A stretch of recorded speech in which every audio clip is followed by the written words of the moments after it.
Vicente Valles es nuestro invitado de hoy en los micrófonos de la SER, ganador del Premio Primavera de Novela 2022 con Operación Kazán, publicada con Espasa. Vicente, bienvenido al programa de Rosa Pasapágina y enhorabuena por este premio. Muchas gracias, muy amable. Pues gracias a ti por estar ahí al otro lado. Una Operación Kazán que abarca desde la Revolución Rusa en 1917 hasta las elecciones americanas del siglo XXI. Hay un proyecto muy ambicioso diseñado por los servicios de inteligencia soviéticos, un plan que comienza con el nacimiento de un bebé en 1222 y será quien culminará un ambicioso proyecto que cambiará la historia del mundo un siglo después. Vicente, se trabaja despacio y los planes son a largo plazo. ¿Prima la estrategia por encima de la táctica? Bueno, hay ambas cosas.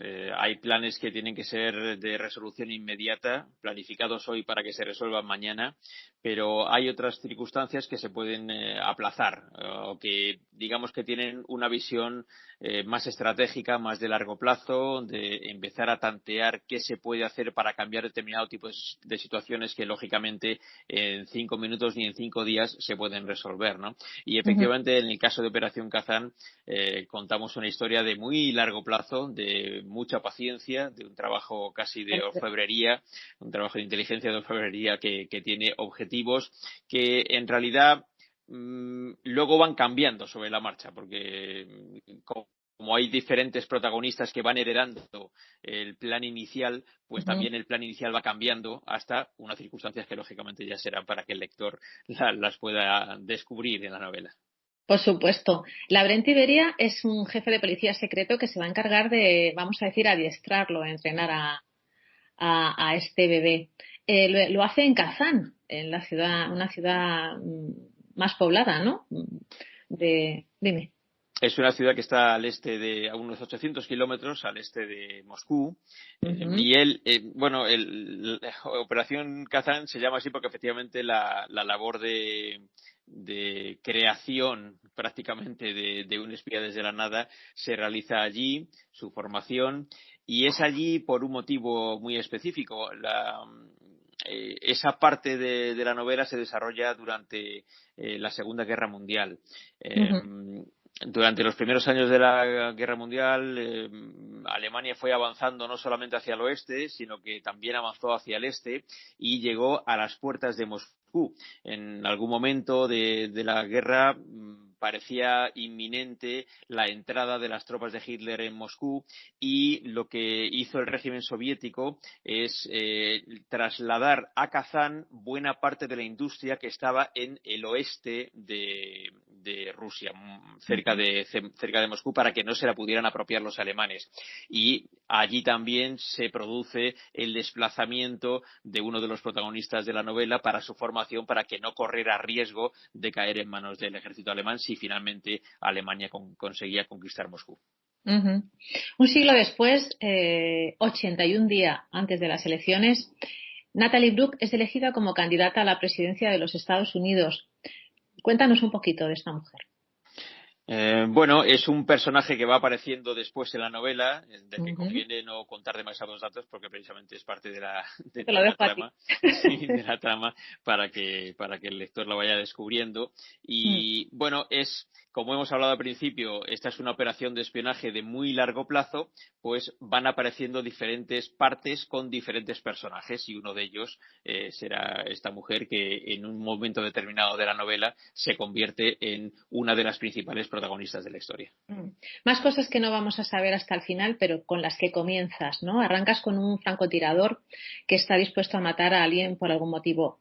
Uh-huh. Cuando llegue el momento de disparar, sabremos cuál era su objetivo. Uh-huh. Pero, como digo, el lector no sabrá qué va a pasar hasta el final. Es parte voy a decir, de ese juego del que luego hablaremos también de estos personajes que te has inventado y que de alguna forma lo que haces es animar al lector a que, bueno, pues a que vaya pensando quién puede ser quién y vaya Sí. imaginándose en su cabeza pues personajes que son reales algunos pero otros no. Uh-huh. Sí, en esto he intentado satisfacer mis propias inquietudes como lector de novelas. Es decir, ¿qué espero yo cuando abro un libro y y me apetece que ese libro sea tan interesante como para continuarlo y llegar hasta el final, ¿no? Ujú. Y bueno, creo que la escena inicial es, desde luego, una de las que tenía más claras desde el principio. Otras cosas de la historia han ido apareciendo mientras iba escribiendo, se te van ocurriendo ideas diferentes y a lo mejor tenías una premisa que después la rechazas y la cambias por otra que te parece que es mejor, y esto, Ujú. digamos que la novela tiene vida propia según la vas escribiendo, ¿no? Pero sí tenía muy claro el inicio. Quería empezar con una pista que le diera al lector la posibilidad de entender que cuando llegara al final, si el lector tiene la inquietud de llegar al final y le está gustando la historia, sepa que se va a reencontrar con justo lo que ocurre al principio del todo, con la primera Eso. página que lee, o las 2 o 3 primeras páginas que lee, ¿no? Y sí, es un intento de que el lector se sienta atraído para seguir en la historia, pero yo siempre digo que, como lector, lo digo ya no como escritor, normalmente cuando abres un libro puedes darle al autor 50 páginas de una cierta ventaja, ¿no? Te doy un plazo de 50 páginas. Si en 50 páginas me convences, voy a seguir. Y si no, pues seguramente no seguiré porque hay muchas cosas interesantes que leer. Entonces, he No, intentado no, que al lector le gustara al principio para ver si le interesa también continuar para descubrir cuál es el final. no nos daría tiempo a leer todo lo que se publica, ya, Claro, ya te sin lo digo. ninguna duda. Y desde luego el arranque es muy interesante y muy intrigante y además la novela no pierde ritmo en ningún momento. Entiendo que parte de ese ensayo que has hablado algunas veces, El rastro de los rusos muertos, y decides novelarlo. Esa parte en la que decides novelarlo te da licencia precisamente a todo esto. ¿Por qué decides hacer esto? ¿Por qué decides novelarlo? Sí, pues fue efectivamente una inquietud que me surgió cuando estaba escribiendo El rastro de los rusos muertos, que es un ensayo periodístico sobre una Ujú. temática muy similar a la que ahora desarrollo en la novela en Operación Kazán, ¿no? Pero sí, una parte del rastro de los rusos muertos tiene que ver con la injerencia rusa en las elecciones americanas del año 2016, cuando ganó las elecciones Donald Trump. Y me planteé, mientras lo estaba escribiendo, ¿qué ocurriría si el nivel de injerencia que se produjo, de injerencia real en 2016, lo Ujú. elevamos un par de escalones más en la ficción? ¿Y hasta dónde podría llegar un intento todavía superior de injerencia y de control por parte de un país sobre otro, ¿no? Y Ujú. de esa inquietud y de esa idea surge Operación Kazán. La verdad es que lo que está ocurriendo ahora parece que la novela se acaba de escribir. Esto me recuerda mucho a novelas que se publicaron justo después de la pandemia, en la que se hablaba de otras pandemias, de otras gripes, Ujú. y sin embargo se habían escrito con antelación, pero ocurrían. No se trata de ser un visionario de lo que va a ocurrir, pero todo creo que al final, o sea, que esa sensación de lo que se está viviendo al final desemboca en lo que realmente ocurre, ¿no? Sí, sin duda. Y pienso que seguramente los lectores del Rastro de los rusos muertos no se habrán sorprendido de lo que está ocurriendo ahora. Entenderán mucho mejor el por qué ocurre y el quién lo provoca, ¿no? Y habrán entendido mucho mejor la personalidad de este autócrata ruso con ínfulas de emperador que ahora pues ha atacado a Ucrania, pero ya en lo que había hecho previamente y que se relata en el Rastro de los rusos muertos se entiende perfectamente cuál es su guía de acción, ¿no? Y bueno, en Operación Kazán seguramente pues también van a encontrar algo muy parecido. Es verdad que ha coincidido la publicación con lo que está ocurriendo en Ucrania, pero al final la personalidad de este autócrata se ve reflejada desde luego en el ensayo, pero también en la novela en Operación Kazán. Leer este libro yo creo que te va a hacer comprender mucho mejor lo que está ocurriendo en Ucrania, por ejemplo. Sí, seguramente. Cualquier lector, cuando lea la historia de Operación Kazán, pues va a identificar fácilmente quién es quién y su forma de actuar reflejada en una trama de ficción no es muy distinta de su forma de actuar en la realidad. Desde luego. Hablas espías, espionaje, contraespionaje, pero también hay espías buenos y espías rusos buenos. Y hablas de Sí. uno en concreto que tiene un dilema moral, ¿no? Un espía veterano. Cuéntanos. Sí, se trata de Boris Kovalev, que es, yo diría, es un héroe efectivamente tiene un dilema moral que se le plantea. Él ha sido educado en el KGB de los tiempos duros de la Guerra Fría, en el KGB en el que no se acepta cualquier cosa que se pueda considerar una traición, y las traiciones se pagan normalmente con la vida. Y él ya en las postrimerías de su vida, cuando ya está retirado, él es depositario de un secreto tremendo que le legó su padre, que también había sido agente del KGB. Y ese secreto no se lo quiere llevar a la tumba, y cree además que es en ese dilema moral que tiene entre ser traidor ser considerado, él no se considera como tal, pero poder ser considerado traidor a su país, pero al mismo tiempo intentar salvar al mundo. Y Ujú. en ese dilema moral él toma una decisión, y esa decisión es la que se desarrolla en la novela. Y ahí lo dejamos.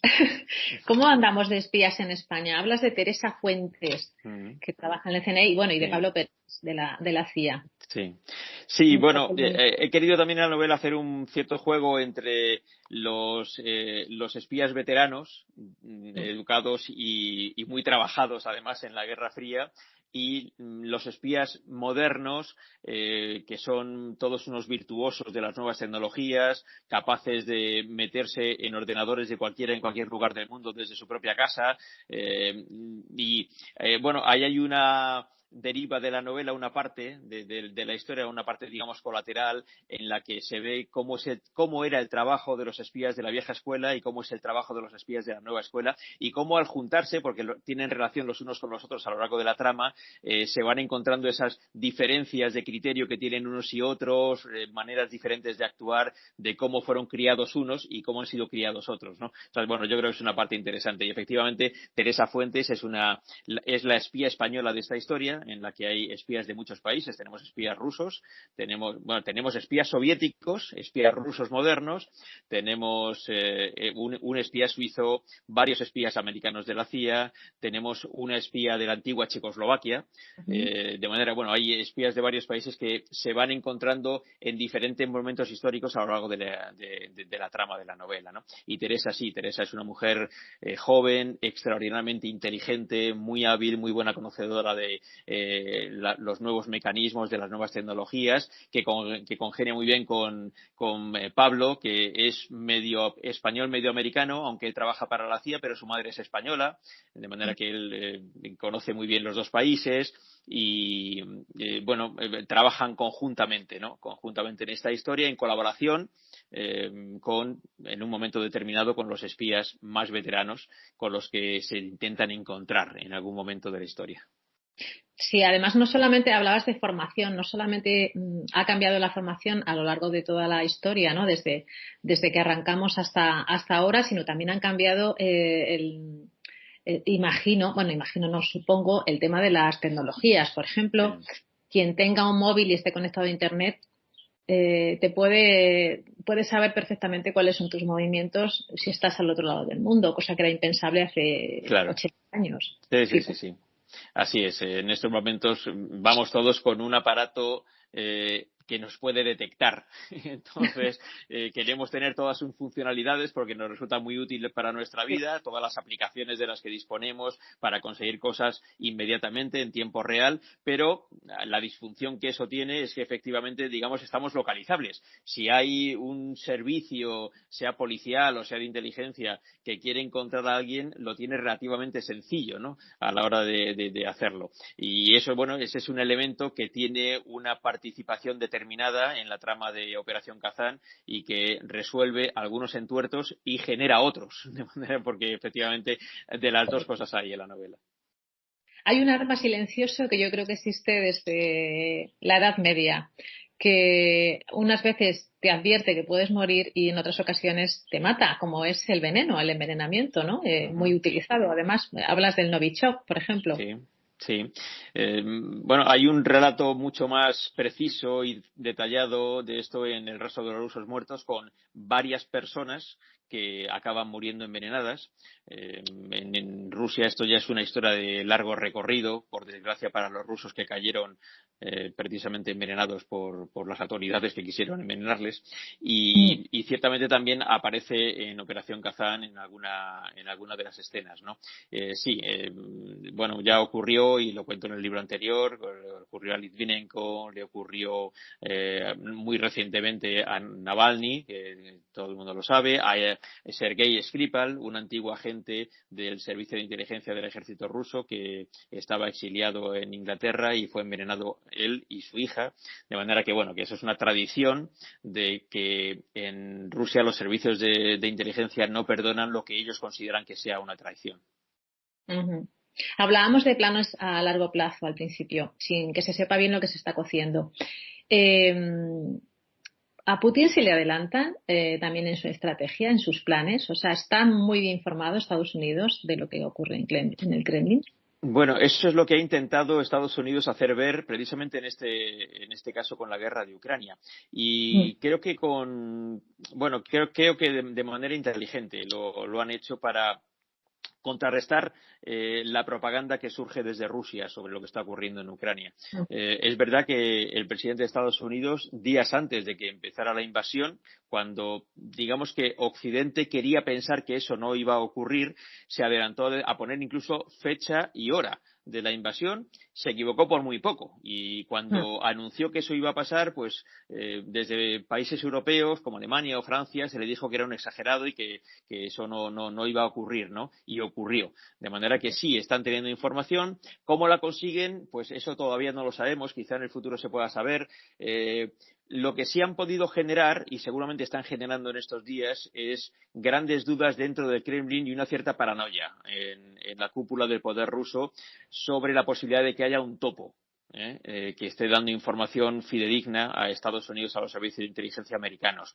No sé si es a través de un topo o es a través de otras medidas que ellos, de otras herramientas que ellos puedan tener. Lo cierto es que tienen bastante buena información y se están encargando de publicitarla para que se sepa que la tienen, con lo cual eso suele generar paranoias en las cúpulas, y seguramente en el Kremlin debe estar habiendo ahora mismo una búsqueda, una caza de brujas de a ver quién está soplando este tipo de información a los americanos. Uh-huh. Dices, no solo debemos ejecutar a los culpables, la ejecución de los inocentes impresionará aún más a las masas. Matar inocentes civiles se está haciendo a diario, se está matando a civiles brutalmente y no se está respetando el Tratado de Ginebra. Esto es un horror. Es un horror, sí. Esa frase que acabas de citar es de un viejo ministro de Justicia, fiscal del Estado soviético de los primeros tiempos de la época de Stalin, que es una cita que pongo en el libro, nada más arrancar. Y bueno, detalla muy bien cuál era el criterio de las purgas que se realizaron durante la época stalinista, pero en alguna medida esa voluntad de generar terror se ha mantenido de una manera u otra, con más o menos incidencia, con más o menos brutalidad. Pero estos días lo estamos viendo, unas imágenes que hemos conocido este fin de semana de una ciudad cerca de Kiev, que realmente lo que nos llevan a pensar es que ese tipo de tácticas en alguna medida se siguen utilizando por parte del régimen autocrático de Rusia. Ya lo creo. ¿Tú crees que la mejor forma de aprender historia es novelándola? Bueno, no digo que sea la mejor, pero es una muy buena forma. Yo creo que los propios libros de historia como tal, sin que sean novelados, nos enseñan muchísimo. Yo he aprendido mucha historia leyendo muchos libros de historia, pero he disfrutado mucho y también he aprendido mucho leyendo novela histórica. Y bueno, Operación Kazán parcialmente es una novela histórica también. Tiene una trama de espionaje que es ficción, pero hay mucha historia real que además he intentado contar con bastante detalle en algunos episodios, ¿no? Y de alguna forma me ha servido a mí para aprender más cosas. He intentado escribir sobre episodios históricos que conocía bastante bien, o bien por mis lecturas o por haber visto documentales, o algunos más recientes, incluso por haber estado yo físicamente allí cubriéndolo como periodista, pero me ha permitido investigar todavía más en esos episodios que están incluidos en la trama de Operación Kazán.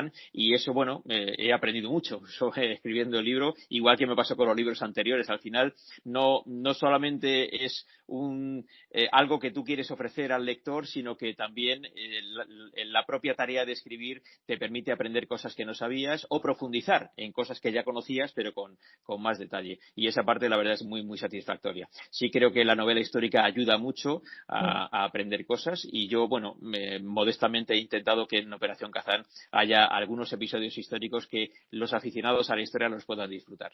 Los hemos disfrutado. Me ¿De alegro dónde mucho. nace, sí, ¿de dónde nace tanto interés en Vicente la geopolítica? Bueno, es parte de mi trabajo y desde muy jovencito pues he leído mucho sobre ello. He tenido ocasión, la suerte también, de cubrir, por ejemplo, muchas elecciones en Estados Unidos desde muy joven y más allá de lo que era el trabajo puro y duro, lógico del periodista, pues he profundizado mucho en estas historias y he leído muchísimo sobre ello. En mis viajes posteriores pues he ido confirmando cosas, hablando con gente y aprendiendo, bueno, pues algunas circunstancias de las relaciones internacionales que siempre me han interesado mucho y que las he volcado después en los 3 libros, tanto en el de Trump el primero, como en el rastro de los rusos muertos, como ahora en esta novela. Has estado en Normandía, entre otros muchos sitios, con tus Sí, hijos. Yo creo sí. que la base de todo es la educación.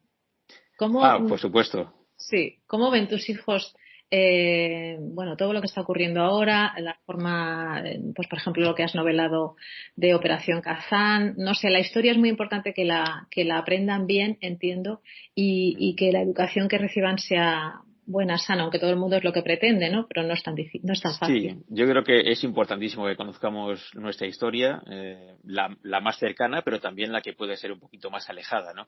No sé si en los últimos años ha habido un intento de focalizar mucho el aprendizaje de historia en los colegios a lo que te rodea inmediatamente, cuando, digamos, nuestro marco en este mundo globalizado tiene que ser un poquito más amplio, ¿no?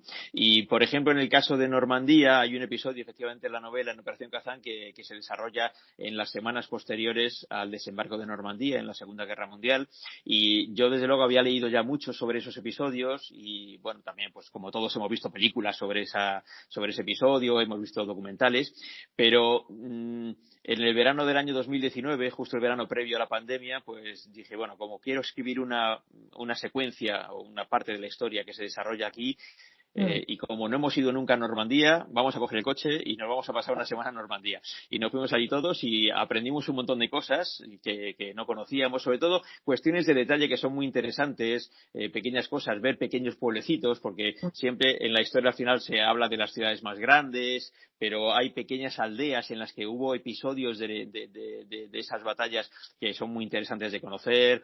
La simple orografía del terreno en Normandía es determinante para lo que ocurrió en el desembarco y los días posteriores, porque son todo granjas de vacas, de ganado, que están separadas por zanjas y las zanjas fueron una pesadilla para, por un lado, los que huían, los alemanes, porque no podían huir a la velocidad que querían, porque se iban chocando con las zanjas y era muy difícil para los tanques, para los carros blindados pasar. Pero igualmente, para los aliados que avanzaban, también, porque tampoco podían avanzar a la velocidad que querían y era todo aquello una pesadilla. Algo de eso se refleja también en el resto, en el rastro de los rusos muertos, no, en Operación Kazán, ¿no? Y bueno, este tipo de detalles creo que son siempre muy significativos y aquel lector que esté especialmente interesado va a poder profundizar en ello. O sea, a lo mejor encuentra aquí algo que no conocía y a raíz de eso pues puede investigar más, buscar algún libro específico sobre eso e interesarse sobre ello. Me gustaría que fuera así. ¿Y vas a seguir jugando, voy a decir jugando entre comillas, con los personajes de esta historia? ¿Habrá más? Bueno, ya me lo han preguntado algunas veces. También la editorial me lo ha preguntado. Ah. Sí, sí. Bueno, de momento me estoy tomando un descanso, una cierta descompresión, porque ha sido un Lógico. trabajo muy intenso de 3 años. Claro, precisamente por falta de tiempo, porque hacer compatible escribir con trabajar pues era muy complicado y por eso se ha alargado mucho, ¿no? Bueno, estoy en un proceso de descompresión. Es verdad que la historia termina de tal manera que hay cabos que se podrían agarrar para continuarla. Seguro. Sí, entonces, bueno, voy a descansar y después de descansar ya veremos lo que hacemos. Muy bien, pues disfruta del libro, de la promoción, del descanso. Y muchas Bueno, gracias. te lo agradezco a ti también. Muchas gracias. Gracias.